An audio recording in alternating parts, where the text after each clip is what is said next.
Magandang umaga Luzon, Visayas at Mindanao. Narito na ang nagkakaisa at pinakamalawak na pagbabalita sa pangunguna ng Presidential Communications Office. Kabilang ang PTV, Presidential Broadcast Service, Philippine Information Agency, Philippine News Agency at IBC. Tutok na sa mga balita mula sa iba't ibang bahagi ng bansa. Ito ang Balitang Pambansa. Ngayong umaga sa Balitang Pambansa, 17 Pinoy seafarers na dinukot ng grupong Houthi rebels dumating na sa Pilipinas matapos palayain ng mga rebelde. BRP Cabra na pigilang makalapit ang barko ng Chinese Coast Guard sa karagatan ng Zambales dahil sa mahigpit na pagbabantay ng mga tauhan ng Philippine Coast Guard. Relasyon ng Pilipinas at Amerika patuloy na nagiging matatag. DND Secretary Gilbert Teodoro nakipagpulong kay U.S. National Security Advisor Mike Waltz. Mas maraming security activities inaasahan. Armed Forces of the Philippines patuloy ang manhunt operation sa grupo na nasa likod ng pananambang sa grupo ng mga sundalo sa Basilan. Mga sundalong nakaengkwentro ng mga rebelde, binigyang pugay. Comelec inanunsyong itutuloy ang pag-imprenta ng mga balota para sa Hatol ng Bayan 2025 sa darating na Lunes, January 27. At magkakasunod na lindol na itala sa Zamboanga, Iloilo at Eastern Visayas. Ilang gusali sa nilindol na lugar nasira. Ilang lugar nagka-rockslide pa. Sa detalye ng mga balita, sa wakas ay nakauwi na ng Pilipinas ang 17 Filipino seafarers na dinukot ng Houthi rebels sa Red Sea noong 2023. Emosyonal ang pagdating nila sa bansa. Bukod sa kanilang kaanak, sinalubong din sila ng mga kinatawan mula sa iba't ibang ahensya ng gobyerno. Ayon kay Department of Migrant Workers Secretary Hans Leo Kakdak, hiniling ng mga seafarer na kaagad makauwi ng Pilipinas. Kinakailangan dumaan muna sila sa mga medical protocol at debriefing. Tinitiyak naman ng DMW ang ayuda at benepisyo na matatanggap ng mga seafarer sa kanilang ahensya. Una nang nagpasalamat si President Ferdinand R. Marcos Jr. sa bansang Oman dahil sa pakikipagnegosasyon nito para mapalaya ang mga nabihag na Pilipino. We ensured the continuous payment of what we call allotments, right? The payment of the salaries double in this case, no? All throughout the 428 days. So that's number one. Number two, we provided the necessary financial assistance to the families along the way. Medical assistance provided to families. Education and scholarship, yes, that will be among the next round of assistance packages we will provide. So there are also reintegration livelihood packages in store for them. Matagumpay na napigilan ng BRP Cabra na makalapit sa karagatan ng Zambales ang isang barko ng China. Dahil sa mahigpit na pagbabantay ng mga tauhan ng Philippine Coast Guard, maayos nilang naitaboy ang Chinese Coast Guard na may bow number 3103 at nasa layong 80 hanggang 90 nautical miles na lamang ng karagatan ng Zambales. Hindi tinantana ng BRP Cabra sa pagradyo ang CCG 3103 kaugnay sa paglabag nila sa international law. Handa ang Philippine Coast Guard na bantayan ang karagatan ng bansa at maipatupad ng tama ang pandaigdigang batas sa karagatan habang iniiwasan naman ang posibleng magiging tensyon sa lugar.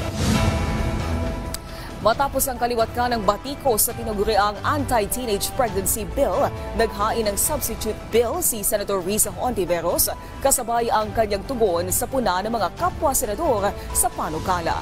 Ang detalye sa Balitang Pambansa ni Daniel Manalastas ng PTV. Ang kontrobersyal na Senate Bill No. 1979 o Prevention of Adolescent Pregnancy Act of 2023, nakaliwat ka ng pinupuna ang Section 6 ng panukala na may nakasaad ng Comprehensive Sexuality Education o CSE ay dapat maging standardized at maipatupad sa pampubliko at pribadong basic education institutions at kailangan daw integrated sa school curriculum na may gabay ng Department of Education at international standard. Dahil sa mga puna sa bill at kasunod ng pagbawi ng mga senador sa kanilang pirma sa committee report, naghain na ng substitute bill si Senadora Risa Hontiveros at inalis na ang probisyong nakabase sa international standard. And in the end, anyway, kung international standards ay isa lamang sa mga gabay, in the end, the buck stops sa ating konstitusyon ng Pilipinas. Kaya importanteng pagbabago rin yan sa ating substitute bill na ang comprehensive sexuality education ay bibigyan lamang sa mga adolescents mula 10 years old hanggang or pataas. Sinagot din ni Hontiveros ang ilang puna sa kanyang bill mula sa ilang kapwa-senador. Ang point ko lang, nakakabudol kasi yung title. Nakakabudol yung title ng bill, Preventing Teenage Pregnancy. Meron pa bang grupo ng tao dito sa mundo na ayaw itong titulo na ito, i-prevent natin yung teenage pregnancy. Pero pag binasa mo yung buong bill, di ba? And sabi nga nila, the devil is in the details. The devil is also in accurate representation ng trabaho ng mga colleagues. Ang totoong pambubudol ay yung ginawa ng mga nag-fake news laban sa bill. Ang totoong pangbubudol ay yung mga nagkalat ng disinformation at nanakot sa ating sambayanan. Si Pangulong Ferdinand R. Marcos Jr. na nauna nang naglabas ng pangamba sa panukalang batas, sinabing kakailanganin niya munang basahin ang substitute bill. Kasunod naman ang pagbawi ng mga senador ng kanilang pirma sa committee report, babalik nga ba ang bill sa committee level? Depende kung ilan. Depende kung ilan at kung majority na base sa komite. At kailangan din suriin dahil minsan may mga joint committee. Yes, kung substitute bill. Pero hindi ko pa na kasi nababasa yung letters of withdrawal at kung ilan eh. Daniel Manalastas, Balitang Pambansa.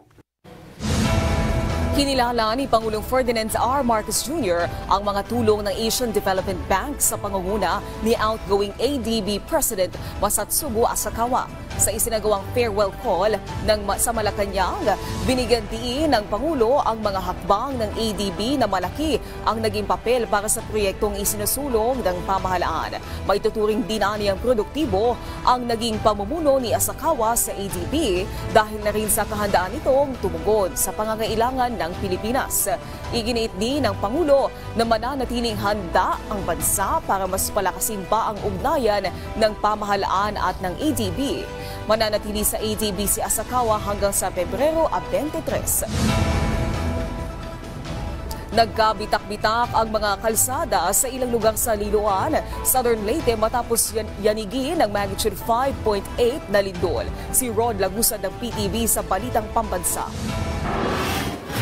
Nagtamo ng pinsala ang ilang bahagi ng Southern Leyte matapos itong yanigin ng magnitude 5.8 na lindol sa mga larawan na ibinahagi ng isang residente sa Liloan, Southern Leyte. Makikita na nagkabitak-bitak ang mga kalsada dito. Ang mga paninda sa tindahang ito nagsintumbahan. Nagkalat din ang mga case ng alak at soft drinks. Ang loob ng bahay ay nagkagulo din kasunod ng lindol.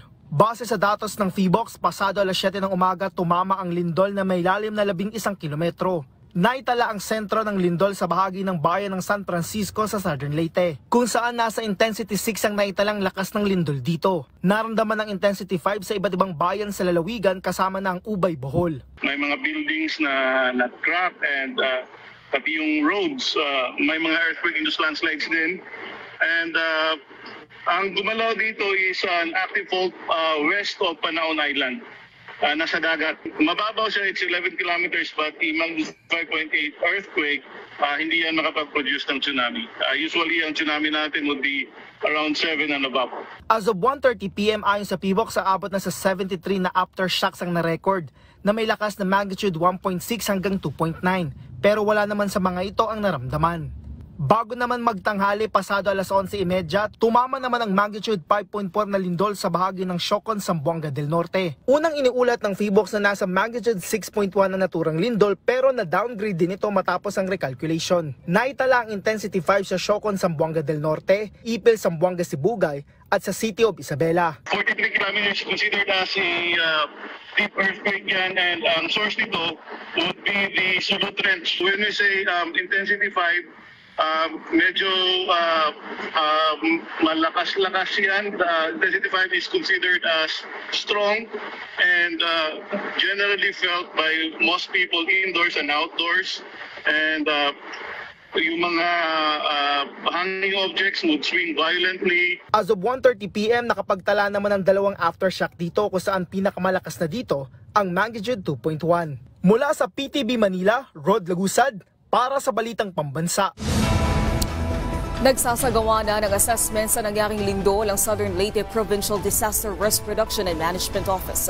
Sa initial report, nagkaroon ng bitak ang mga daan sa bayan ng Liloan, Libagon at San Francisco, ngunit maaari pa naman itong daanan ng mga sasakyan. Sinuspindi din kahapon ang klase sa lahat ng antas sa Maasin City, public man o private.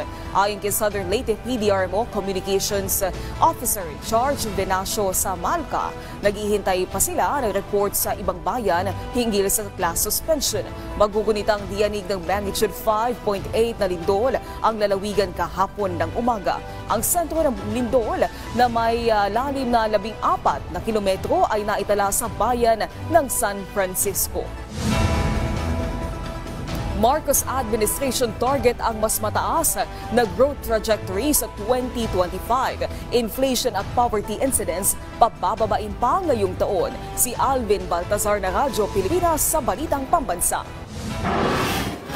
Porsigido ang administrasyon na masigitan pa ang naging economic performance nito ng nakaraang taon. Sa harap ito ng pahayag ni Pangulong Ferdinand R. Marcos Jr. na kontento siya sa economic achievements ng pamahalaan noong 2024. Sa 24th NEDA Board meeting sa Malacanang, ipinahayag ni National Economic Development Authority Secretary Arsenio Balisaca na para sa 2025 ay target ng gobyerno na mapataas ang gross domestic product ng 6 hanggang 8% na mas mataas sa 6 to 6.5% target na GDP growth noong isang taon. Sa kabilang dako, iaabuti naman ng gobyerno ang 2 to 4% inflation rate habang ang antas naman ng kahirapan ay sisikaping maabot ang 13.2% ngayon taon at 9% sa 2028. Kaugnay nito ay sinabi ni Balisaca na ipagpapatuloy ng NEDA na magpatupad ang social economic transformation sa pamamagitan ng pagpapalakas pa ng economic productivity, paggamit ng makabagong teknolohiya at kolaborasyon sa iba't ibang stakeholders. Makikipagtulungan din anya sila sa Kongreso para sa development priorities, pagtitiyak ng suporta sa fiscal programs at pag-institutionalize sa regular na monitoring, evaluation at integration sa budgeting, planning at investment programming. Sa nasabing pulong ay binigyan din naman ng Pangulong Marcos ang pangangailangang magkaroon ng consolidated report hinggil sa pagsisikap ng pamahalaan na masiguro ang seguridad sa pagkain. Mahalagaan na ito, sabi ni Pangulong Marcos, para malinaw sa mamamayan kung paano ito makakabenepisyo sa pamilyang Pilipino, bakit ito importante sa hinaharap at kung paano nito mapapaunlad ang kwalidad ng buhay. Para sa Balitang Pambansa, Alvin Baltazar ng Radyo Pilipinas. Muling tiniyak ni Pangulong Ferdinand R. Marcos Jr. na hindi mababawasan ang serbisyo ng PhilHealth. Binigyan diin ng Pangulo na may subsidy man o wala ay tuloy-tuloy ang ginagawa nilang pagpaparami ng serbisyong ibinibigay ng PhilHealth. At ito ang garanti ko. Napakasimple lang ang garanti ko. Kahit may subsidy, kahit walang subsidy, kahit anong contribution, all of these issues, hindi mababawasan ang serbisyo ng PhilHealth. Hindi mababawasan ang bayad ng PhilHealth sa insurance claim. In fact, baliktad. Padadamihin pa namin ang serbisyong ibibigay ng PhilHealth, palalakihin pa namin ang pagbayad sa insurance claims. So, I would like to just assure everybody, huwag niyong inaalala na mababawasan ang serbisyo kahit na kanino, para sa senior, para sa mga hirap, para sa middle class. Walang mababawasan kahit isang kusing. Quite the opposite. Dadagdagan natin yan in 2025, mas dadami pa ang magiging serbisyo na ibinibigay ng PhilHealth, mas lalaki pa ang magiging payment na ibibigay sa insurance claim. Kaya huwag po kayong mag-aalala, walang mawawala sa serbisyo ng PhilHealth. Mas pinapaganda pa nga namin ang pagpatakbo ng PhilHealth para mas marami pang maibibigay sa taong bayan. Tuloy-tuloy ang misyon ng Presidential Commission for the Urban Poor para alalayan ang mga mahihirap nating kababayan lalo na sa panahon ng pangangailangan tulad ng mga demolisyon. Ang detalye sa Balitang Pambansa ni Joshua Garcia ng PTV.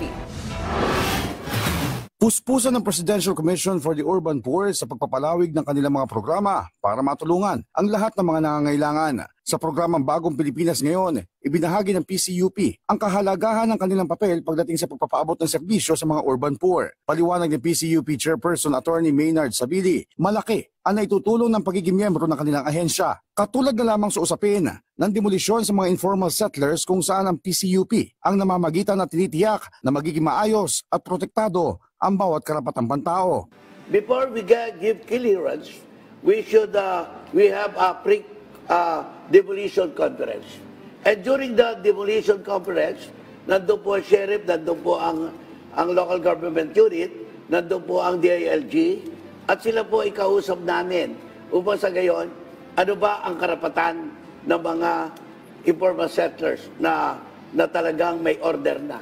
So, ang conditions po ay nilalatag namin. Hindi naman anya pareho ang ginagawa ng kanilang ahensya kumpara sa mga serbisyong hatid ng DSWD, DOH at iba pa. May assurance po kami na walang duplication dahil tulungan po ang nangyayari.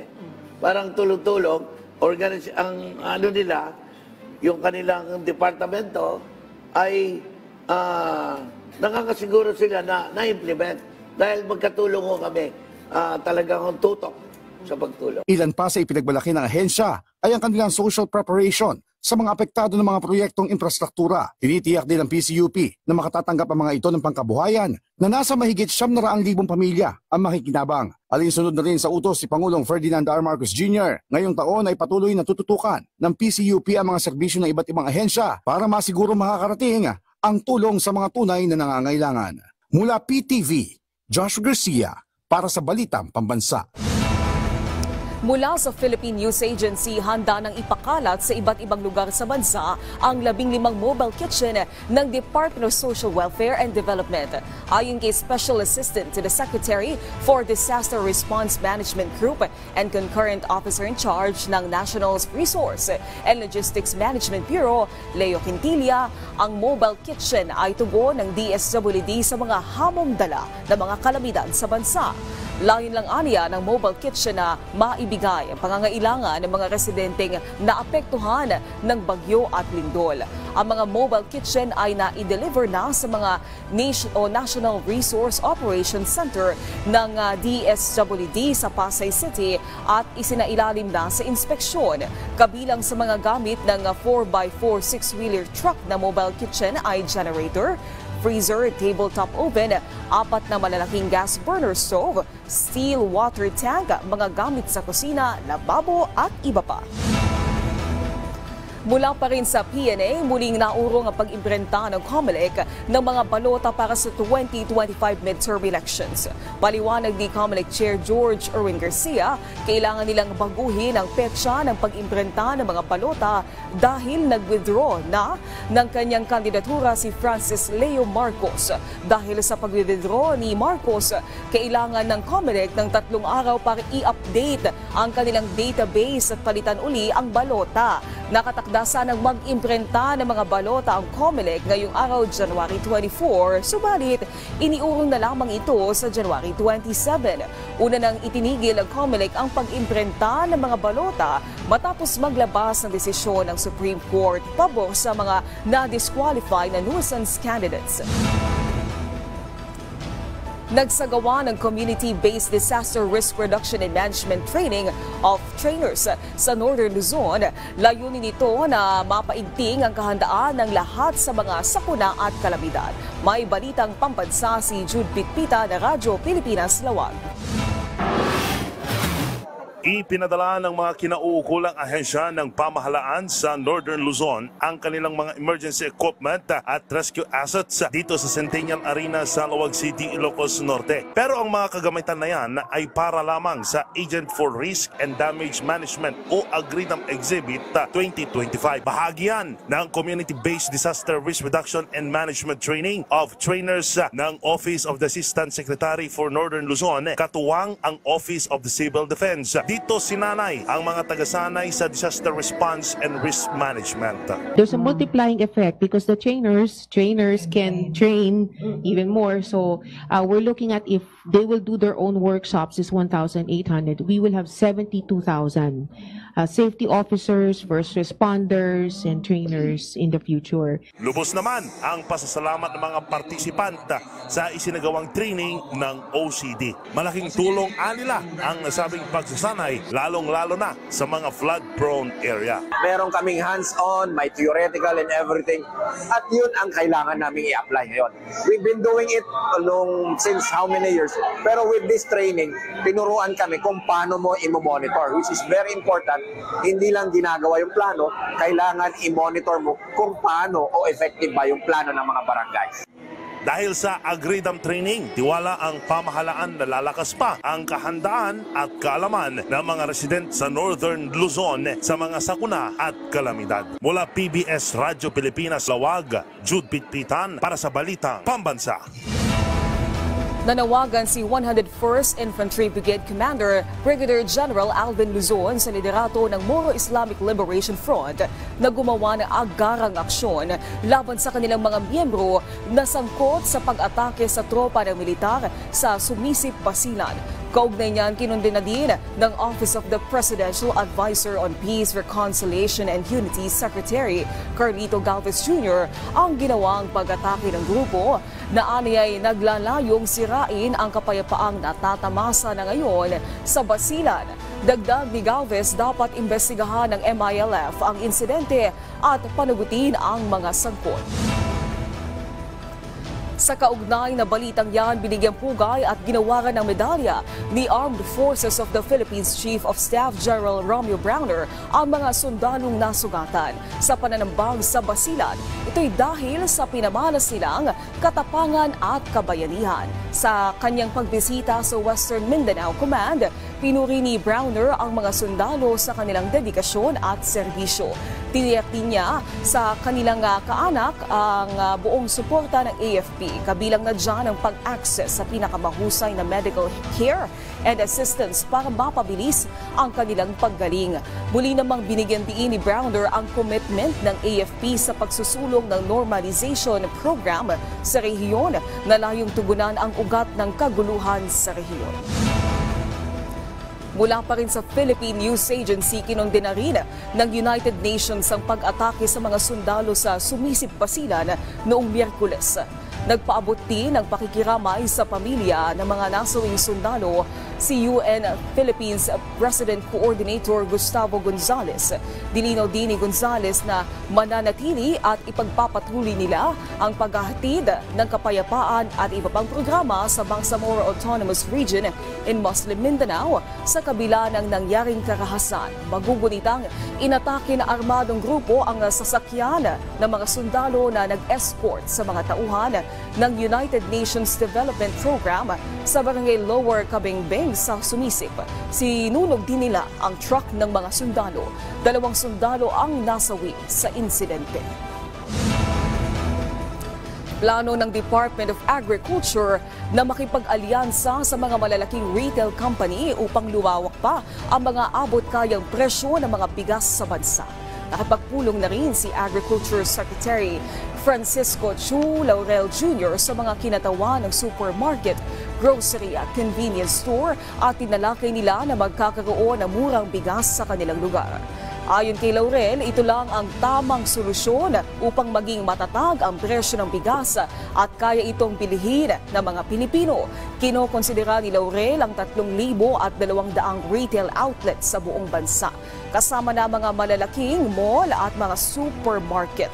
Sisimulan ng DA ang programang ito sa Metro Manila. Nagkausap si Defense Secretary Gibo Teodoro at bagong U.S. National Security Advisor Mike Waltz sa White House. Nangyari ang pagpupulong 2 araw matapos manumpa si U.S. President Donald Trump. Ipinarating ni Teodoro ang pagbati ng Pilipinas dahil sa maayos at matagumpay na transisyon ng liderato kasabay ng pagbibigay halaga sa kapayapaan at mutual interest sa rehiyon. Ipinunto rin ni Waltz ang kahalagahan ng mas matatag na kooperasyon ng Pilipinas at umaasa siyang mas dadami pa ang security activities sa pagitan ng dalawang bansa bilang suporta sa malayang Indo-Pasipiko sa ilalim ng Trump administration. Bukod kay Waltz, may iba pang mga bagong opisyal ng US ang nakausap ni Teodoro. Mga nakahambalang na sasakyan sa Quezon City, hinatak ng MMDA bilang bahagi ng clearing operations. Si Bernard Ferrer na PTV sa Balitang Pambansa. Bernard? Ibabalikan natin si Bernard Ferrer ng PTV. Sa ibang balita, lumagda ang Department of Tourism at Department of Social Welfare and Development ng Memorandum of Agreement para matulungan ang mga tourism workers sa apektado ng mga kalamidad. Ayon kay DOT Secretary Cristina Frasco, prioridad sila sa emergency cash transfers at cash for work program ng DSWD. Ang DOT ang nagbibigay ng alternative livelihood training, kabilang dito ang community-based culinary at basic hilot o massage na makakatulong pagdating sa transition period sa pagitan ng pagtama ng kalamidad at recovery. Habang ang DSWD magbibigay naman ng cash assistance. Ayon kay Secretary Rex Gatchalian, ang mga tourism worker ay maituturing na marginalized at vulnerable, lalo na't malaki ang ambag ng turismo sa ekonomiya ng bansa. Nakatakdang bumisita sa bansa ang French Navy aircraft carrier na Charles de Gaulle. Senyalis ito ng pinapalakas pang maritime security relations ng France at Pilipinas. Sa isinagawang forum sa Makati City, sinabi ni French Ambassador to the Philippines, Marie Fontanelle, na ang pagbisita ng French Carrier Strike Group sa Pilipinas ay naayon sa nilagdaang letter of intent ng dalawang bansa noong 2023. Sa pamamagitan niya ito ay pinapalakas ng dalawang bansa ang kanilang puwersa upang magkaroon ng katatagan ang Indo-Pacific region. Noong nakalipas na taon, naging bahagi ang France ng balikatan exercise sa Clark Air Force Base. Bambanti Festival ng Isabela umarangkada na. Iba't ibang lokal na produkto ng mga magsasaka ibinida. May balitang pambansa si Merlito Edale Jr. ng PIA Isabela. Sa pagbubukas ng Bambanti Festival 2025, ibinida ng iba't ibang bayan ang kanilang mga produkto na siyang dinarayo ngayon ng mga mamayan at turista sa Isabela. Makulay at magarbo ang Bambanti Festival ngayong taon dahil ito ay sumisimbolo sa pasasalamat ng mga mamayang Isabelenyos sa mga biyaya ng may kapal, lalo na sa larangan ng agrikultura at sa pag-usbong ng ekonomiya ng lalawigan. Ang Bambanti o scarecrow ay nagtataboy sa mga ibon o iba pang mga hayop na maaring sumira sa mga pananim ng mga magsasaka. Mahalaga ang papel ng Bambanti sa mga magsasaka dito sa Isabela dahil ito ang itinuturing na bantay ng kanilang mga pananim. Ang Bambanti Festival po ay taon-taon nating pinagdiriwang dahil ito po ay sa ngalan ng ating mga masisipag at walang kapaguran ng mga magbubukid sa ating pong lalawigan ng Isabela na kung bakit nakikilala ang ating pong lalawigan. Kaya po sa Agri-Trade Fair ay tampok ang iba't ibang produktong ipinagmamalaki ng mga bayan katulad na lang ng mga basket na likha ng mga magsasaka, dried fish, mga kakanin, iba't ibang uri ng gulay, mga produkto mula sa balatong, mais, palay, saging at marami pang iba. Inaabangan din ng mga mamamayan ang mga konsyerto na gaganapin sa Queen Isabella Park, maging ang pasiklaban ng mga kabataan sa Bambanti Street Dance Showdown at ang mga naggagandahang dilag na kalahok sa Search for Queen Isabella. Bagamat nakaranas na magkakasunod na bagyo ang lalawigan ng Isabela nitong nakaraang taon, ay nagpapasalamat pa rin ang mga magsasaka dahil naging sagana pa rin ang kanilang mga ani. Dahilan para magdiwang ngayon ang mga Isabelenyo. Mula dito sa Philippine Information Agency, Isabela, Merlito Edale Jr. para sa Balitang Pambansa. Samantala, abangan sa programang Bagong Pilipinas ngayon ang panayam kay Department of Education Secretary Sonny Angara. Mainit na tatalakayin ang mga programa ng kagawaran ngayong taon. Mamaya na po yung 12:30 ng tanghali, kaya tutok lang dito sa inyong pambansang TV, ang PTV. Maraming salamat sa pagsama sa amin ngayong umaga. Tumutok muli sa ating programa mamayang alas 12 ng tanghali. Kasamang buong puwersa ng Presidential Communications Office. Mula sa PTV, ako si Naomi Tiburcio. Itong nagkakaisang puwersa ng pagbabalita. Ito ang Balitang Pambansa.